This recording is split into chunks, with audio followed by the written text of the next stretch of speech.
Dr. Venn-Watson, there's been increasing evidence over the last few years surrounding the world of fatty liver and visceral fat deposition and what really might be the driving cause behind it, which is really interesting. And it's not trans fats, it's not sugar, which are all negative players for sure, but seemingly might not be the primary driver that we're seeing in some of this like newer animal literature, which is pretty fascinating. So before we get into like the more esoteric stuff with it and what people can potentially do, can you describe like how fatty liver actually works? Like some of the science from some of your colleagues and people that you know, because people might just know the basics. They don't know the intricacies that you do. Yeah, absolutely. So fatty liver disease, as the name implies, involves excessive fat in the liver. And in many cases, and not surprisingly, right, that people who have more fat in their body, so people who are obese, have a higher risk of having fatty liver disease.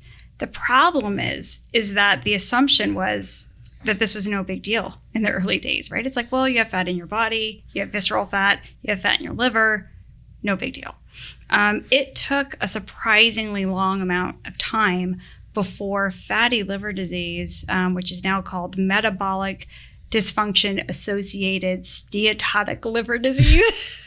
So steatotic disease, or MASLD, it's been going through multiple rebrandings, which is a fascinating story in and of itself, is driven by, the belief now is, it's driven by a dysfunctional metabolism, which then drives liver disease, this fatty liver disease, and the downstream outcomes.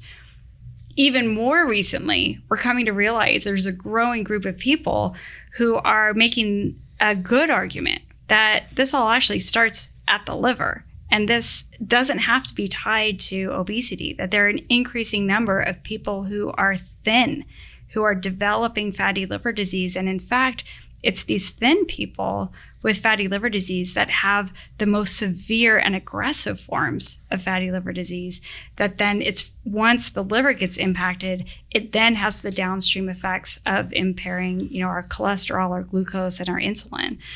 So it's really, the world is rapidly changing, Thomas, and probably every month there's, new insights being given through the peer-reviewed literature.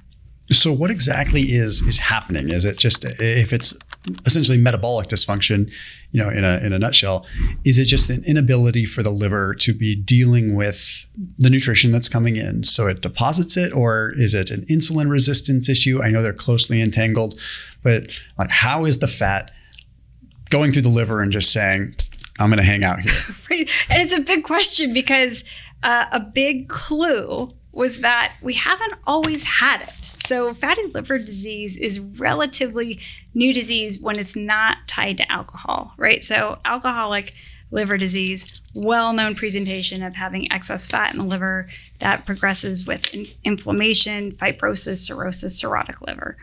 But now it's basically that same presentation absent the alcohol. And that, the first cases were published and identified by the Mayo Clinic back in 1980. So this is relatively recent.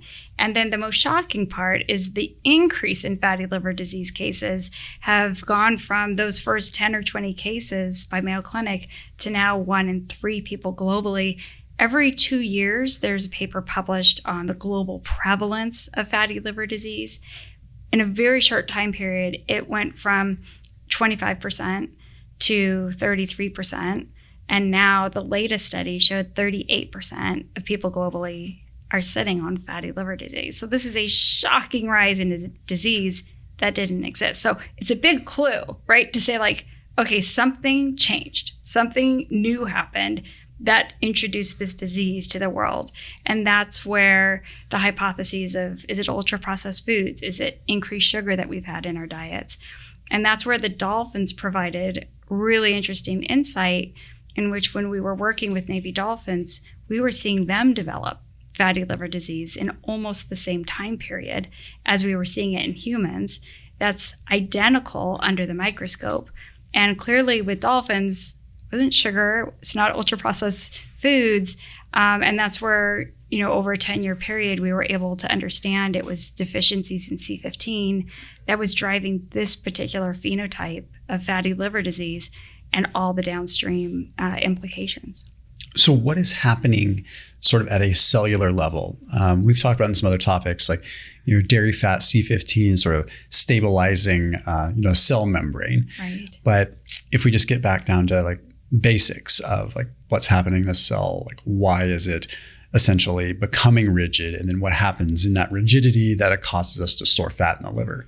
Yeah, absolutely. So what we have found, and again, this is a very clean, what's called the pathophysiology of C15 deficiency syndrome or cellular fragility syndrome. What we've been able to show, and others now, is that as our C15 levels go down in our cell membranes, the red blood cells become more fragile, and we have cells within our liver called Kupffer cells.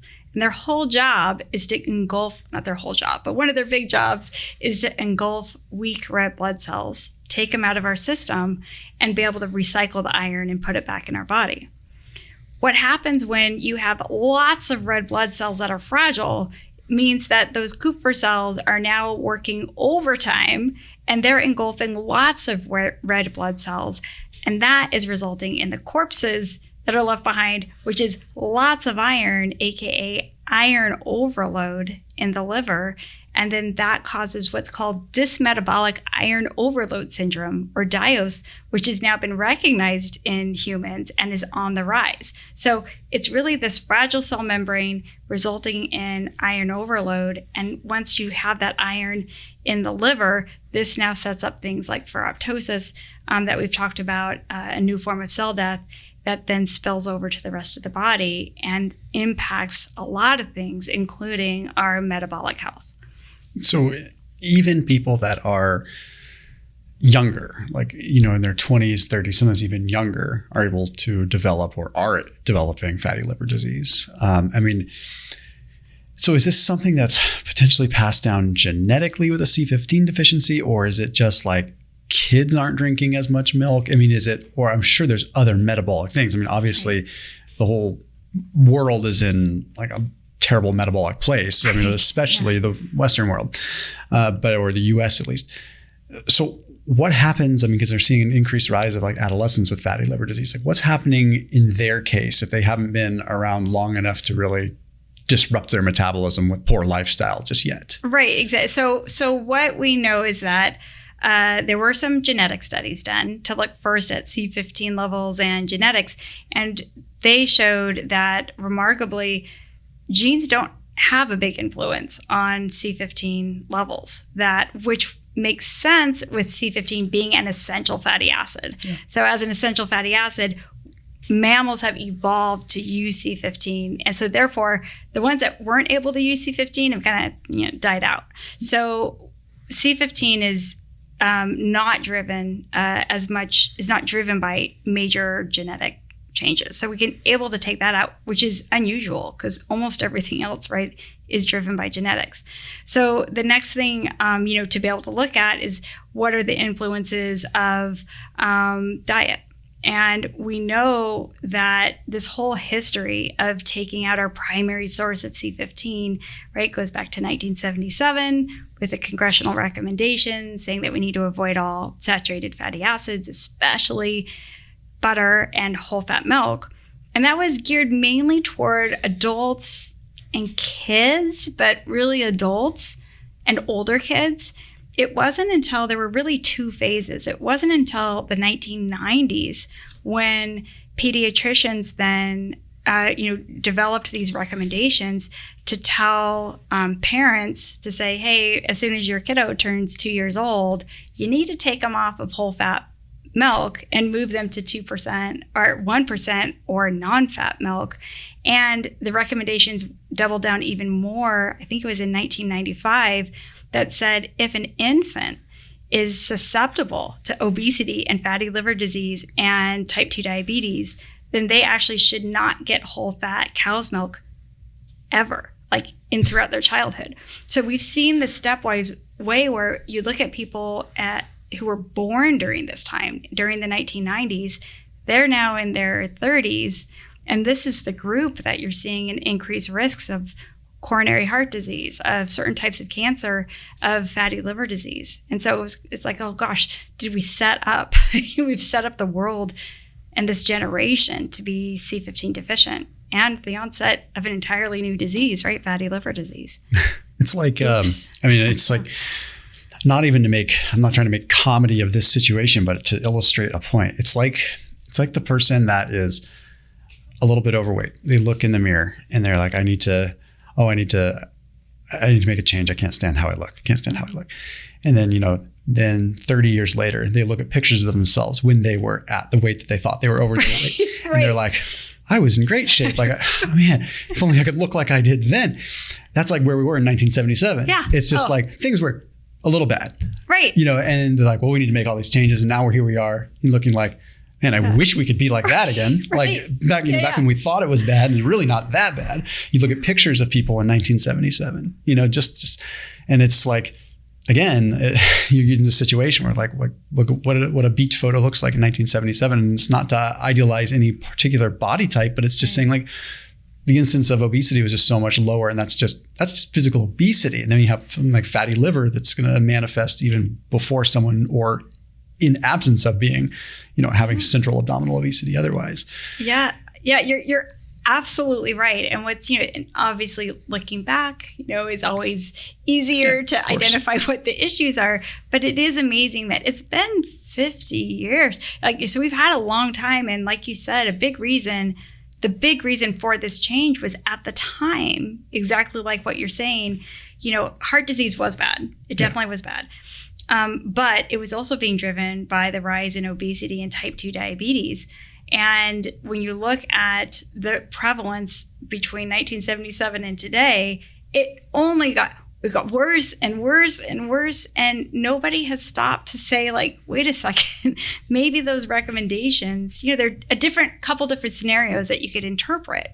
The first is, drinking whole fat milk has actually, taking away whole fat milk has no effect on diabetes, and there's whatever was causing the rise is continuing and it's a null. And so maybe people can go back to drinking whole fat milk.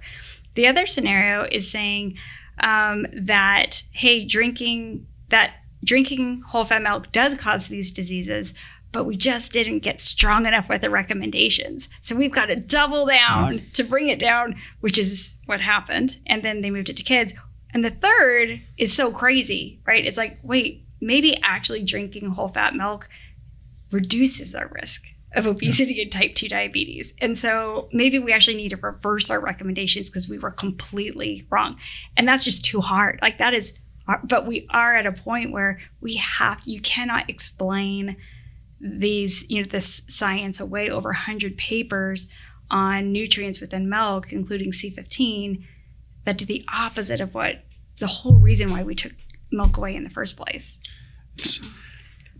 In the world of like insulin resistance, which is closely tied in with fatty liver, I want to click over to this for a second. You have a lot of people that'll say, saturated fat is a primary driver of insulin resistance. Saturated fat is a primary driver of a fatty liver. You have another camp that says, fructose is a driver. I think there's a lot of nuance there. My personal take is that, a caloric surplus of both of those nutrients is probably not good, right? It's like when you're caloric surplus is a big part. And when you're like looking at the standard American diet, you're not saturated fat in isolation. You're high amounts of saturated fat along with high amounts of refined starches and, major energy surplus, as well as probably an issue with nutrient partitioning, a number of different things that would go on. So it's not as black and white as that. But when you look at isolation, yes, some of the saturated fat research and insulin resistance holds up, right? Like in a rodent model, like if you want to induce insulin resistance, they usually induce it via saturated fat. Exactly. So how is it that like a dairy fat that is saturated can play a positive role in helping with fatty liver, and are all saturated fats created equal in that case? Yeah, it's kind of like, right? Yeah. So it's this whole, when we first discovered C15, that dolphins with higher C15 levels had a lower risk of these metabolic diseases, including fatty liver disease.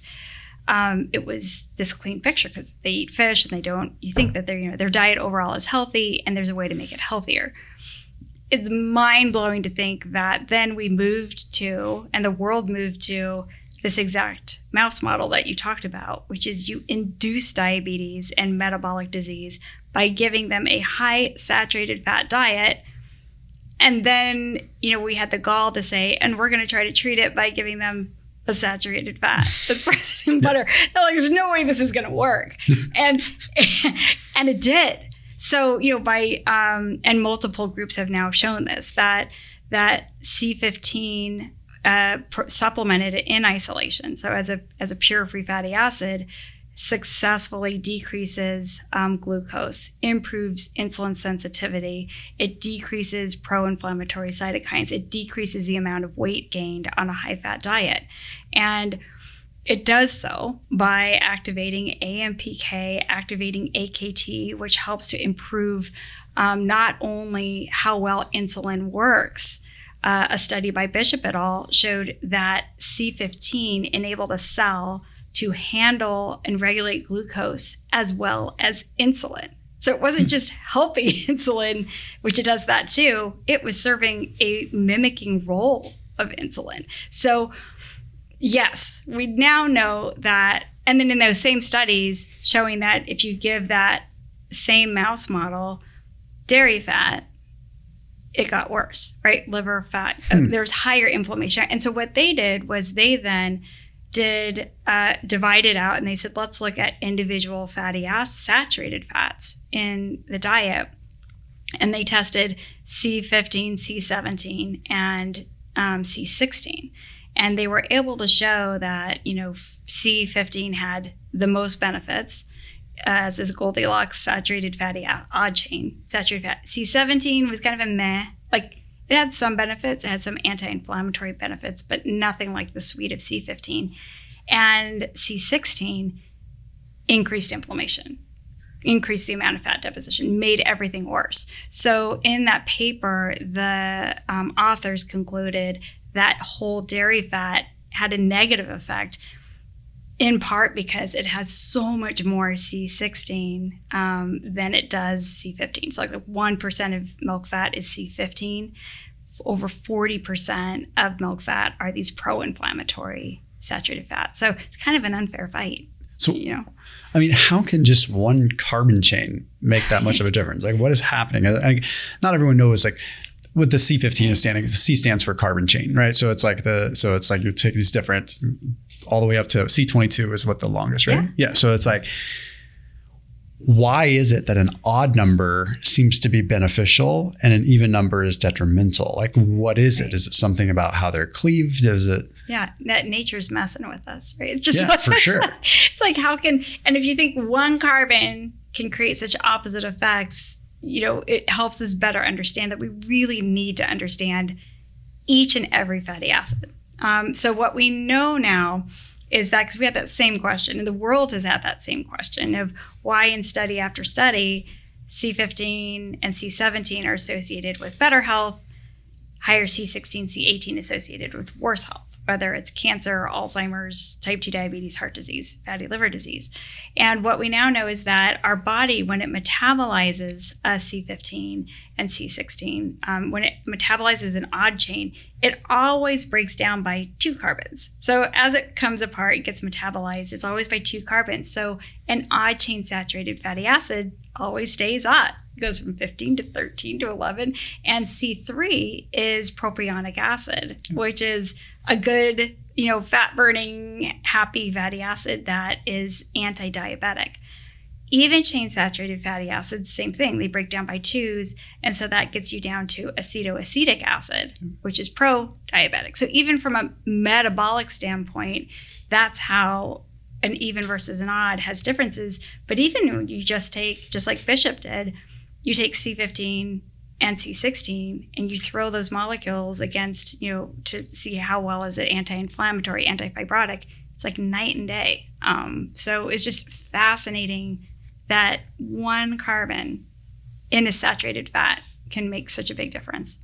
And I don't know if people always appreciate the fact that a fat is significantly more likely to become incorporated into our body, whereas a carbohydrate is not, right? A carbohydrate is not like a building block per se. Whereas a fat can easily get incorporated into a cell membrane. And so take that for what it's worth. Let's just not even talk about good, bad, or ugly, right? Right. The fact that when you eat fat, you are much more of being, you are what you eat. Yeah, right. Absolutely. So it's that's true for everything from a micronutrition standpoint, everything. I believe in the you are what you eat onage. Yeah. But I think with fats, it's definitely more true. And when we talk about, I still am a proponent of the ketogenic diet, but when I was on the ketogenic diet for about a decade, that was something that I used to shout from the rooftops a lot. I'm okay, because so much more of your overall percentage of calories are coming from fats, that would beg the argument that you probably need to be more vigilant and more diligent with the kinds of food that you're taking in, because simply by sheer percentage, the amount of food that you're taking in terms of a macronutrient is going to be a food that has a higher likelihood of being assimilated and absorbed into the body to be used for cell membranes and for all kinds of things that lipids are used for. Whereas with carbs, you could make the argument that it's a little less important. And I do think the quality of carbohydrate matters, right? I really do. Right. But I think the quality of the carbohydrate, and this is my opinion, I'm curious your opinion, the quality of the carbohydrate is not as important as a quality of a fat. Yeah, no, I agreed. And it was, believed up until the 1920s. It wasn't believed that fats had any value except for caloric. Isn't that funny? And it was all about everything else. And it really wasn't until George and Mildred Burr, Dr. Burr and his wife, started doing work where Dr. Burr had just discovered vitamin E. And he was doing studies, and he was removing different components of the diet in rodents. And he left it so all that remained was, it was vitamin E, all the vitamins, A, B, C, D, and E, removed the fat, and he saw the rodents develop nutritional deficiencies. And he was like, what? And so he came out with a paper saying, we have evidence that fat isn't just caloric, it's actually, you can actually develop deficiency syndromes, which means that fat has an active role in our health. And it was at the time, it was this major thing, right? How dare he, this is heresy that he would dare talk about this. So the conversations around fat, go back 100 years of, we continue to make discoveries that now it's wait, there's a saturated fat that's not only good for us, but it's essential. And if we don't get enough of it, we're going to age faster and develop conditions like fatty liver disease. And, we just need to be open to continue to learn. And unfortunately, we learned the lesson with this fat because we took it away. So we had a 50-year experiment of methodically taking C15 out of our diet. And then, unfortunately, we were able to see, how the consequences of that. So the good side is it's fixable. Totally. Well, I'll put a link down below for Fatty 15 as well, which is a way to get C15, which is, what you guys have spent so much time and energy and effort on, and also the longevity nutrient, which is your awesome new book that's making the rounds everywhere and blowing up. Where can everyone find you? And maybe just explain a little bit about just Fatty 15. So if people are interested in that, they can check it out as well. Sure. So while we were have been doing these studies over the past 10 years, all funded by the Navy, really the goal of the Navy was to say, hey, how can we take this good fat that's present in dairy fat and some types of fish and maximize and optimize its bioavailability, its ability to not have to compete with other pro-inflammatory saturated fats. And so we were actually funded by the Navy to help develop a pure C15 supplement. So the result of that was Fatty 15. We were actually developing it initially as a drug for fatty liver disease. But once we came to understand its role as an essential fatty acid, a nutrient that our body has to have in order to maintain our baseline health, Thomas, we were well, this has to come out as a supplement. It needs to be an ingredient. It needs to be something that the world has access to. So hence Fatty 15. And we called it Fatty 15 because we're we're going to own the word. We're going to evangelize the word fatty so that it's not always bad, and it's been working. Nice. Which is great. And the longevity nutrient, so that's at fatty15.com. And the longevity nutrient tells the whole story of the discovery of C15, the dolphins, how we define longevity and what the goals are, and the other leading molecules in longevity, how we can extend our health for as long as possible, and hopefully a fun and inspiring detective story of how we could still crack the code on improving our health in really simple ways. That's it. And those available wherever books are sold. Perfect. Well, thank you, Doctor. Great. Thank you, sir. It's good to see you.